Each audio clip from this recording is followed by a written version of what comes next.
Coucou, salut, bienvenue sur la nouvelle vidéo Maranen parle. Maranen, c'est bien moi. Et je parle aujourd'hui sur le confinement, le Covid-19, cette pandémie dont nous tous, nous sommes, comme je dis toujours, prisonniers, prisonnières. Pour ceux qui travaillent dans le domaine médecine, comme moi, nous ne sommes pas confinés parce que, au contraire, nous nous soignons ceux qui sont atteints euh, positivement de cette maladie, le Covid-19. Mais mes amis, je voudrais qu'on parle du confinement. Comment vivez-vous votre confinement? Je dis chapeau aux compatriotes parce que jusqu'aux dernières nouvelles en ce moment, je vous assure, il y en a qui ne s'en sortent pas dans ce confinement. Et moi, comme d'habitude, je prends toujours l'exemple sur moi, sur mes compatriotes africains, les ressortissants africains, je dis bien, et je dis chapeau. Les Africains sont forts.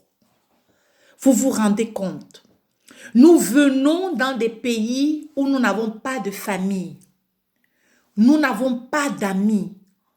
Nous n'avons même pas aucune connaissance. Mais nous nous adaptons. Pour ceux qui sont dans un pays pas francophone comme le mien, on apprend la langue, on apprend un métier, on fait des connaissances d'amis, ça veut dire on se crée une nouvelle famille. Attendez un peu. Aller dans un pays où on n'avait jamais parlé, jamais entendu parler de la langue, étant tout petit, et on vient, on s'adapte. Dieu fait la grâce à ce que nous devenions ce que nous souhaitons. En tout cas, moi, ce que j'avais toujours souhaité. On se marie, on fait des enfants, on travaille. Attendez, vous ne trouvez pas que c'est formidable? Et pour ce confinement, je vous assure, il y en a qui ont craqué. Je vous dis parce que je suis dans la médecine, je suis dans le métier. Il y en a qui n'ont pas pu. Et c'était dès les premières semaines qu'ils n'ont pas pu supporter. D'autres se sont donné la mort. D'autres n'ont pas pu et ça les a emportés. Et moi, je me suis posé des questions. Tu es dans un pays étranger où je n'avais pas de frère de sang. C'est vrai qu'un frère n'est pas toujours celui qui est du même ventre, sorti du même ventre que toi. Mais je n'avais pas de famille dans ce pays. Mais je me tiens debout là où je suis. Je suis fière de ce que je suis. J'avais dit à mes collègues, et je le dis toujours, j'ai beaucoup du respect pour mes compatriotes africains. Parce que l'Africain, c'est quelqu'un qui est fort. L'Africain, il s'adapte. Comme la Bible le dit, partout vous irez, la plante de votre pied fléchira ce sol, cette terre vous appartiendra. Si je n'ai pas bien transmis ou bien interprété, s'il vous plaît, écrivez-moi ça en commentaire. Mais je sais que la Bible dit, partout où la pointe de tes pieds fléchira, c'est-à-dire le sol, le pays, ce pays-là t'appartiendra. Et c'est ce que nous, les Africains, c'est vrai que beaucoup le font, ne connaissant pas les écrits bibliques, mais théoriquement, et pratiquement, c'est ce que nous faisons. Aller dans un pays étranger, s'adapter et faire de ce pays-là son deuxième pays. Attendez, vous ne trouvez pas pour ça que c'est quelque chose de formidable? C'est quelque chose de, de, d'extraordinaire. En tout cas, pour moi, en tant qu'Africaine, je dis chapeau. Parce que c'est pas facile. Seulement pour ce confinement-ci, si je vous dis le nombre de décès, parce que les gens ont craqué, ils n'ont pas été atteints, mais ils ont seulement tout simplement, et tout âge confondu, les gens n'ont pas pu. D'autres ont sombré dans l'alcool, d'autres se sont suicidés, d'autres sont, enfin, on les a seulement retrouvés morts parce que l'excès de stress. Les premières semaines ont été dures, mes amis. Vous vous rendez compte? Moi, j'ai un petit garçon de 5 ans qui va à la maternelle. Mon fils n'avait jamais regardé la télé comme ces derniers temps-ci. Il a dessiné, il a écrit, il s'est même encore perfectionné encore à l'écriture. Vous pouvez imaginer un enfant de 5 ans. Il a appris et à un moment donné, qu'est-ce qu'il fallait faire? Il fallait mettre la télévision. C'est-à-dire que c'était sans que je le veuille. Ce n'était pas à ma volonté, mais on a eu des semaines où on avait fait. Nous sommes sortis du balcon, on a essayé de faire du vélo. Mais vous savez, ce n'était pas suffisant. Et moi, après le boulot, la maison. Après le boulot, la maison. Il y avait une série où on se disait que, pas qu'on se disait, on ne retrouvait même plus rien dans les magasins. Le papier toilette, la farine, le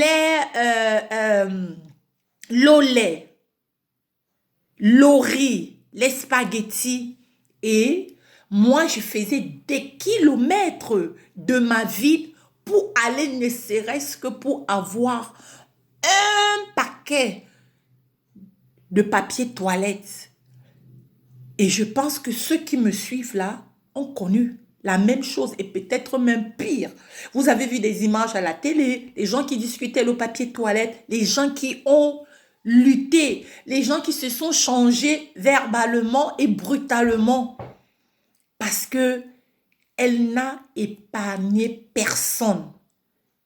Mais quand on regarde dans nos alentours, il n'y a pas de cas de maladie. Déjà, j'en connais ceux qui ont perdu des êtres très chers où je souhaite encore toutes mes condoléances parce que c'est difficile, c'est dur, c'est très difficile. Vous qui me suivez, dites ne serait-ce que merci à Dieu. C'est vrai que on ne dira pas que le pire est passé, non, mais quelque chose s'est avancé.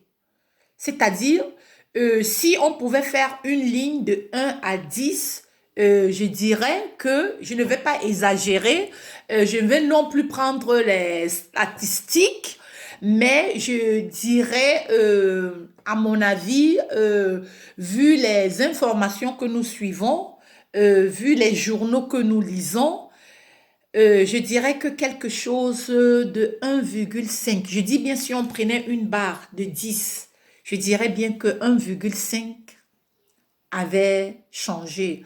Parce que à l'allure, quand cette pandémie est arrivée en Europe, bien sûr, dans nos pays, c'était, c'est-à-dire, le nombre de décès qu'on entendait, en fait, ça effrayait. Parce que nous-mêmes qui sommes dans le corps médical, on se demandait, on avait peur, il y avait de la panique. Mais nous étions et nous sommes obligés de sortir tous les matins, malgré cette peur. malgré cette panique, c'est vrai que Dieu est au-dessus de tout. C'est vrai que Dieu, c'est lui le meilleur médecin. Mais étant donné que nous sommes des êtres vivants, nous vivons, comme je dis, d'eau et de sang. Il y avait toujours une inquiétude en soi. Il y avait toujours quelque chose où on se disait, quand on voyait sur les réseaux sociaux, quand on voyait à la télévision, on lisait, on se posait des questions. À qui le tour? À qui? Parce qu'elle n'épargne personne. C'est une pandémie. Et quelqu'un dira un jour dans des commentaires, mais cette pandémie-là, cette maladie-là, ce Covid-19, s'envole ou quoi? Non, il ne s'envole pas. Et peut-être même, on ne sait pas comment on pourra, les scientifiques ne savent pas comment ils ont pu, du continent asiatique, de l'Europe, de l'Amérique, de l'Afrique, de l'Océanie, ça n'épargne personne. Mais je dis bravo aux compatriotes africains. Il y en a qui se lèvent tous les matins, aller chercher leur pain quotidien en santé, avec la foi, en disant que le Covid-19 ne nous atteindra jamais. Nous échapperons par la grâce de Dieu et déjà que nous avons échappé. Mes amis, pour moi, ce confinement, c'est la prison. Tu sors du boulot, tu es à la maison. À la maison, ce n'est que le téléphone. À la maison, c'est même préparé. Vous voyez, quand on voyait toutes ces nouvelles, l'Italie, la France, tous ces pays-là où le nombre de décès était augmenté tous les jours. Et on se demandait, qu'est-ce qui ne va pas? Et d'autres ont interprété ça, chacun à sa manière. Oui, c'est nos péchés. Oui, c'est le karma que nous, les êtres humains, nous sommes en train de payer. Le confinement a changé beaucoup de choses dans certaines familles. Les gens ont appris et j'espère que cela restera pour l'éternité. Les gens ont appris à se supporter. Les gens ont appris même à s'accepter dans des maisons où vous voyez des couples qui... Moi, par exemple, je sortais le matin, juste les heures où je vois mes enfants, j'avais des courses et puis en fin de matinée, je vais au boulot. Quand je rentre le soir, mes enfants sont déjà au lit. Et c'était un rythme, tu pouvais avoir ça même pendant toute une semaine pareil. C'est juste pour quelques heures. Et on s'est toujours dit, le travail est vraiment notre famille. Parce qu'au travail, tu passes 8 heures, 9 heures de temps. Mais avec tes enfants, tu ne passes même pas 5 heures de temps. En une journée, je passe 24 heures. Parce qu'il y a des jours où tu as des courses à faire. Quand tu te lèves le matin, c'est l'école, c'est la maternelle. Et toi, tu vas dans des courses. Et quand tu reviens, c'est pour le boulot. Et tu rentres le soir, ils sont déjà au lit. C'est juste le temps de prendre un bain, croquer, un fruit et dodo, ainsi de suite. Mais par contre, le confinement a fait que tous les enfants sont à la maison. Le confinement a fait que nous, les parents, nous avons encore eu plus de temps avec nos enfants. On prépare. Et cela n'a jamais été comme ces derniers temps de confinement. C'est vrai que chez moi, nous, on a toujours préparé ensemble. Et j'ai mes enfants qui aiment bien la pâtisserie, raison pour laquelle, en dehors de la pâtisserie, nous avons essayé de faire d'autres choses. Mais la maternelle, moi, mon petit-fils, comme je l'appelle toujours mon papa, il est à la maison. Ça fait déjà 2 mois et je dirais même plus. Vrai que les maternelles nous ont mis les urgences seulement pour les parents qui travaillent. Mais moi, personnellement, j'avais refusé parce que je me suis dit, ils sont à la maison, ils ne fréquentent personne, ils ne vont pas dehors. Alors, ces institutrices, ces maîtresses qui les encadrent fréquentent des gens. C'est vrai que moi, je ne suis pas une qui dessine le diable au mur. Non, moi, je regarde toujours les choses positivement. Mais on s'est dit, la pandémie Covid-19, c'est le Covid-19. Elle n'épargne personne. Grand, petit, personne âgée, elle n'épargne personne. Je me suis dit, ses sœurs sont à la maison, autant mieux le garder, autant mieux le garder ici. Je vais au travail, je rentre. Et depuis 2 semaines, les choses commencent, Azo, elles commencent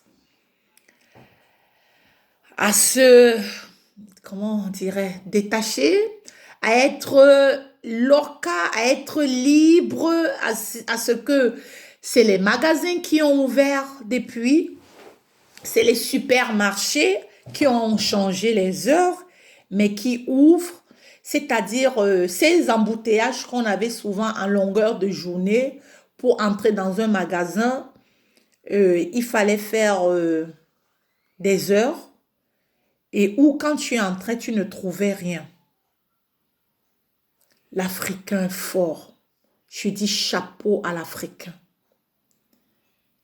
L'Africain, c'est un être que je dis, Dieu a béni toutes les ethnies, toutes les créatures, toutes les nationalités. Mais l'Africain, il est spécial. Un Africain qui traverse des millions de kilomètres de son pays natal, qui vient dans un pays étranger, qui s'adapte. C'est pas évident. Mais un confinement, je vous assure, le confinement, on était seulement à 2 semaines.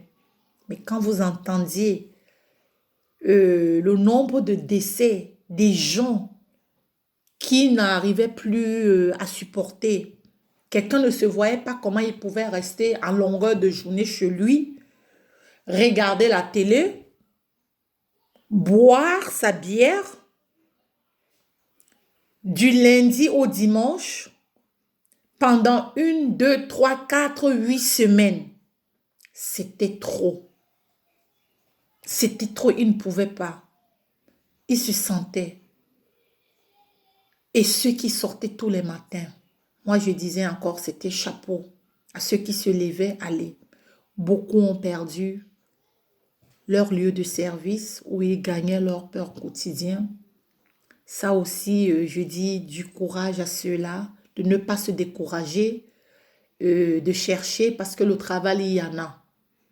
Le travail, il y en a, c'est seulement nous qui avons toujours des exceptions parce qu'on se dit toujours, ah, ça, je ne peux pas faire ça. Il n'y a pas de sous-métier. Le confinement nous a appris à nous connaître, peut-être personnellement même, à connaître les nôtres, à connaître nos enfants, à connaître nos maris, à connaître nos partenaires, à connaître tous ceux avec qui nous entourent. C'est le confinement. Il n'a pas encore été levé. Il n'a pas encore été levé. Plus que on nous dit toujours que les pays, même là où on disait que le taux n'est pas élevé, c'est ces pays-là maintenant qui font la relève, je dis bien la relève du taux maintenant. Parce qu'il y a des cas de maladies signalés tout le temps. Chapeau aux compatriotes africains. Le confinement est une leçon. Le confinement, tout le monde est confiné. Tout le monde est confondu. Personne n'est épargné à ce confinement. C'est à partir du confinement où j'ai su. Je connaissais déjà la force de l'Africain. Je connaissais déjà le dégourdement de l'Africain. Je sais qui est l'Africain parce que moi, je me connais. Mais le confinement a encore montré comment l'Africain est dégourdi. L'Africain est intelligent. L'Africain est fort. L'Africain est déterminé.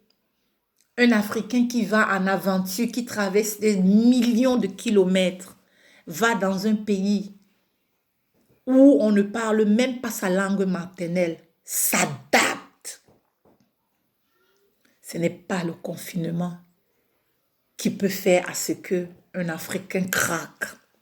C'est pas le confinement qui fera à ce qu'un Africain lâche sa détermination. Au contraire, le confinement, il a confiné et il a encore endurci.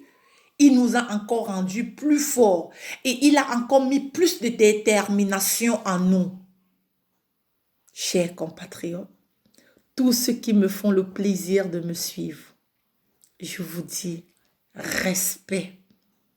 Je vous dis chapeau. Je vous dis bravo. Que Dieu vous bénisse.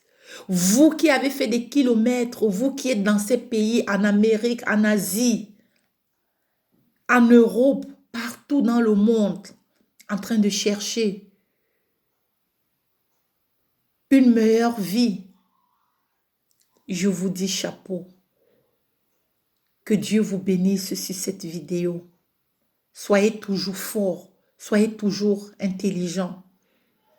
Sur ce, je vous laisse et on se retrouve à très bientôt sur Maranen Parle. Maranen, c'est bien moi. Je vous demande de mettre un like, d'aller sur ma page YouTube, d'aller sur Instagram. On se retrouve à très bientôt. Ciao!